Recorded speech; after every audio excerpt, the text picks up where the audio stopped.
Muy buenos días a todas, todos y todes quienes están aquí en la comisión y también a quienes nos están siguiendo por redes sociales en la presentación del recetario Con Sabor a Libertad. No, déjenme primero platicarles cuando Iván García, está aquí a la derecha, caballero que nos acompaña, me comentó sobre el libro y la posibilidad de presentarlo. Pues naturalmente, y les quiero decir, inmediatamente dije que sí. ¿No? Dije que sí porque todo lo que tiene, sin todavía conocerlo, ¿no? Todo lo que tiene que ver exactamente con los procesos que se denominan de reinserción social y esta concepción y toda esta visión de derechos, eh, traducidos en este tipo de obras que recuperan, que recogen y que son escritas además, en este caso por familiares de personas privadas de la libertad, son esenciales para el trabajo y la visión de derechos humanos de la Comisión. Entonces, de entrada, el agradecimiento es al revés, el agradecimiento es a Documenta, el agradecimiento es a las autoras, el agradecimiento es a CAIFAM también por haber confiado y tener confianza en la comisión, de poder hacer público, de presentar este libro, porque de eso se trata, de no nada más, de entrada sí lo han relatado ellas, ha sido es decir, es el simple hecho de la elaboración, de la integración de este recetario implica y llama, ¿no?, a un proceso de sanación, de recuperación y también de agenda y de lucha, ¿no? Pero no se debe quedar nada más ahí. Y esa es finalmente la intención de esta presentación, ¿no? Que este libro se conozca, que el recetario lo adquieran, lo lean, lo tengan en su cocina y que lean las historias que están detrás de cada una de las recetas que trae, como decía aquí Gaby, este pequeño pero gran libro Con Sabor a Libertad. Déjenme platicarles que es, primero, naturalmente, y aquí ya lo han dicho reiteradamente quienes me antecedieron en la palabra, hay una agenda, en esto hay una agenda de lucha y de incidencia en política pública, ¿no? Es esta agenda de lucha que de entrada, pues lo acaban de decir, tiene que ver con el derecho a la alimentación, el derecho a que tengan acceso a los alimentos y que estos alimentos además sean de calidad, ¿no? Y básicamente eso está, digamos, tiene que estar, y este recetario nos lo recuerda, las historias nos lo recuerdan y la presentación misma nos los está repitiendo todo el tiempo. Pero también cosas que tienen que ver, y también lo han señalado, pero en el libro es reiterado, todo lo que tiene que ver y la fuerza. De repente pensamos que solamente hay que estar, digamos, cuidando qué está pasando con las personas que están privadas de la libertad, ellas en esos centros, y no en lo que pasa alrededor exactamente, lo decías, ¿no?, alrededor de las familias, ¿no? Alrededor de cómo se cambian las dinámicas de todo el tipo de proceso. Y este libro está lleno de historias de cosas en las cuales tenemos que incidir. Es reiterativo todo lo que tiene que ver con los procesos de visita.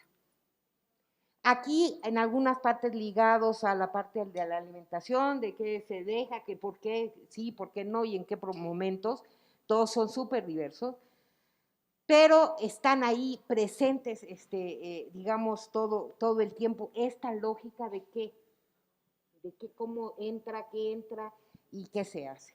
Segundo, esta parte que lo que deja ver es que no hay una política pública ni una visión unificada en el país y en todos los centros alrededor de qué pasa con la alimentación con las personas privadas de la libertad. Y entonces es reiterativo en las historias decir, pues a ver con qué humor me encuentro a los custodios, a ver con qué humor pasa tal cosa, porque el reglamento dice tal cosa igual arbitrariamente, ¿no?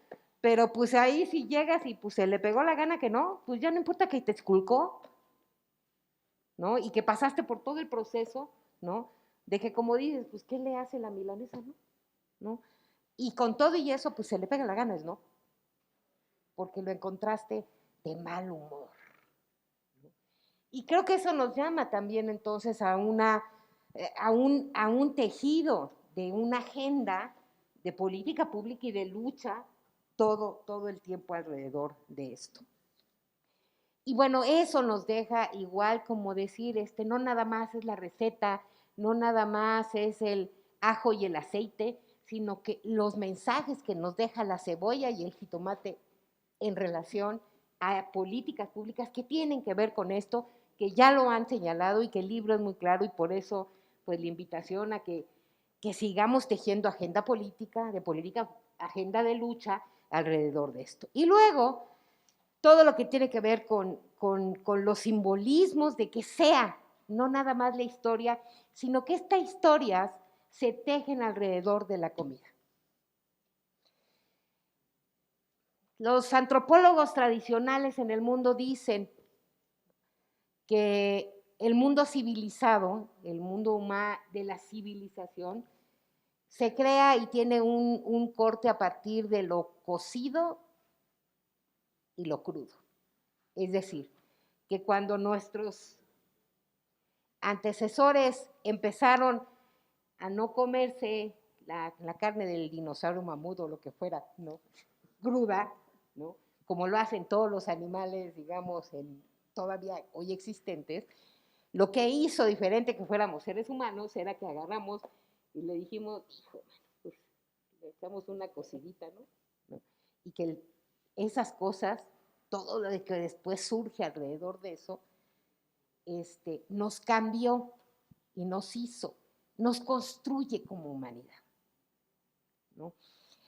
Y eso es básicamente igual el potencial simbólico de este libro, que habla de comida, que habla de recetas que muchas veces y en muchas de nuestras casas, pues no nos ponemos ni a leer una receta, ni a que mi abuelita me diga y me la escriba, sino a oírla y verla, ¿no? Entonces, cuando uno dice, es que yo hago el bacalao como lo hacía mi abuelita para celebrar a mi abuelito, es que la vi todos los noviembres y olí mi casa llena de este olor, ¿no? Y además de ese bacalao en esas épocas, que las que tienen por ahí de mi edad lo saben, ahora se las ponen bien fáciles.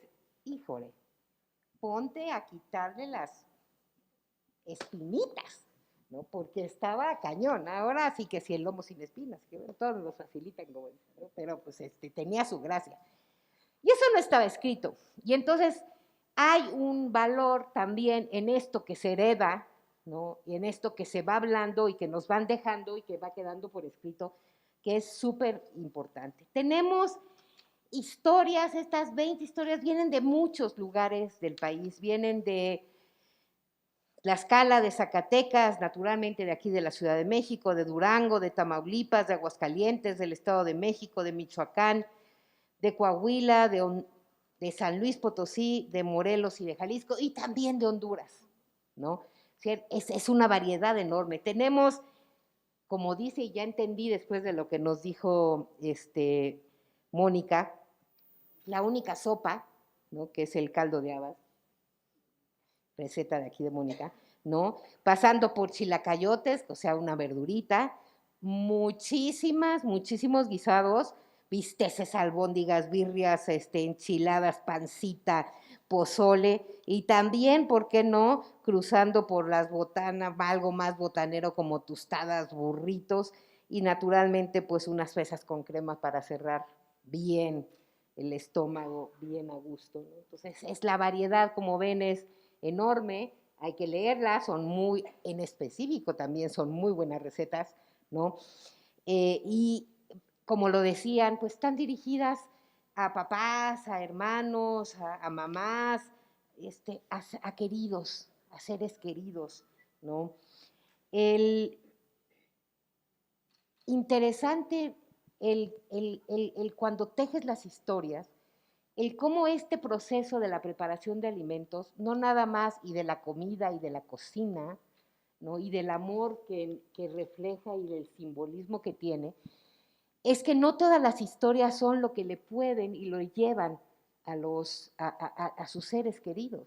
Muchas veces también aquí está relatado el proceso de cuando hacemos la comida, y decimos, no la va a poder probar, pero el proceso de recuerdo de qué será y lo bien que lo puede estar pasando y lo bien y lo que le haría feliz saber que se le está preparando y que estamos comiendo lo que les gusta es importante para todos, tanto para la persona privada de la libertad que no va a tener la posibilidad de comer ese adobo o esa cochinita que aquí nos dicen, ¿no? Pero que tiene el poder curativo de quien, ¿no? Y el poder de amor de quienes están compartiendo la receta y quienes hacen esa cochinita y ese adobo para, en su honor y para recordarlo. O aquellas cosas que se construyen a fuego lento, diríamos, ¿no? Y entonces ahí hay unas cochinitas que se llama la fuerza de espera, y cuando ya uno lee la historia se da cuenta que esta costilla, fuerza de espera, esa fuerza de espera porque solamente una vez al año le permiten incorporar y meter ese platillo preferido para su ser querido para poderlo entregar. Entonces, por eso, estas costillas son de larga espera, se dice en el recetario. Eso dice la historia. Y a eso nos llama y eso nos comparte y eso nos tiene que hacer empáticos y nos tiene que hacer claros de todo lo que tenemos que hacer, no nada más como familiares, sino también como sociedad para reivindicarnos, ¿no? Quiero finalizar con dos cosas. La primera, el dejar ahí una nota que también implica transformación social, ¿no? Y tiene que ver con por qué solamente hay una receta de un varón y todas las demás recetas son de mujeres. Es claro, y lo sabemos también, y la estadística nos las dice, que mientras a los hombres nosotras no los dejamos, a las mujeres privadas de su libertad, las familias las dejan. A estas mujeres en muchas de sus ocasiones no hay quien se esté preocupando ni por qué comen, ni por si algún momento pueden llegar a comer algo que forme parte de su recuerdo, de su vida, de su infancia y que se la regrese. Y eso tiene que ver mucho con una transformación social también de la sociedad y de nosotros, que estigmatizamos, de por sí estigmatizamos a la gente privada de la libertad, pero hay una mayor estigmatización por parte de las mujeres hacia las mujeres privadas de la libertad que hacia los hombres. Y eso nos toca a todos y a todas. ¿Cómo lo transformamos? ¿Cómo lo hacemos diferente? Y cómo eso también es una agenda que ya no nada más tiene que ver con el gobierno, con las autoridades, que tienen que hacer su deber y tienen que garantizarlo, sino también de nosotras y nosotros como sociedad para transformar y eso, y entonces tener pues recetarios en donde haya de todo y también haya hombres, hermanas, mamás, tías, preparándole comida a mujeres privadas de la libertad, ¿no? Pero en masividad, igual que lo hacemos con los varones, ¿no? Creo que esa era la primera reflexión. La otra es que, fíjense, Mónica está aquí con nosotros y nos dijo unas cosas bien bonitas, pero si quisiera, y ya la tenía yo separada, no fue porque de ella, porque me acuerdo bien de su receta, el rico caldo de habas, ¿no? Y ella ya no lo refirió ahorita que estaba compartiéndole su historia, ¿no? Pero, por ejemplo, es enternecedor cuando por fin logra en algún momento poder meter una gran torta de jamón y queso puerco y queso y aguacate y chile. Y cómo finalmente, y eso también es importante, cómo se comparte, ¿no?